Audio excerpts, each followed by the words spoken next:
大家好，我是 Serena。今天我要做一道简单的家常菜——黄瓜炒猪肉。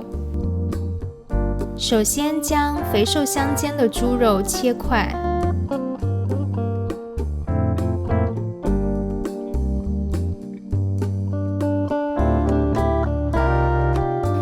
现在我要先腌制一下这个猪肉，加一些食用盐，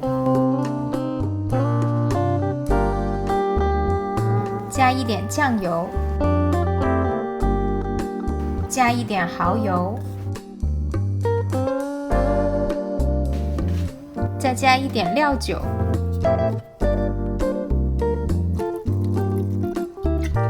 然后把切好的猪肉条放进刚才调的酱汁当中，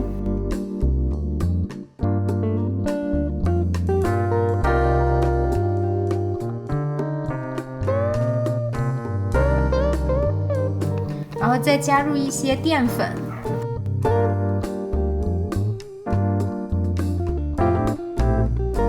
用手将猪肉抓一下，让猪肉跟调料充分的融合。将腌制好的猪肉静置1个小时。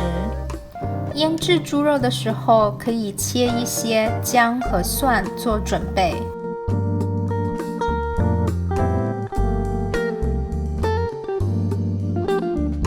然后再把黄瓜切成片状。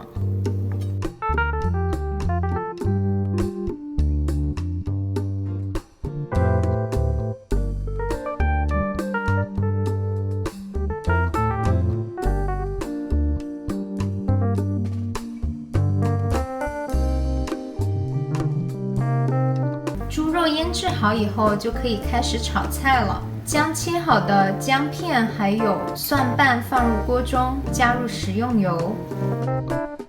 当油温升高，可以闻到大蒜的香味时，加入腌制好的猪肉，翻炒均匀。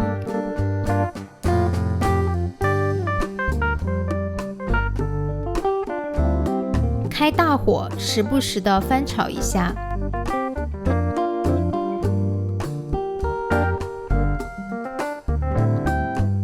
猪肉变色，快要熟透的时候，加入切好的黄瓜片，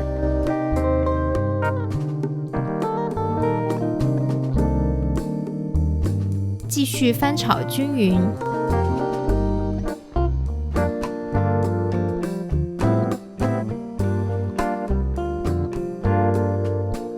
当黄瓜炒熟，但又不会太软的时候，就可以关火，盛出锅了。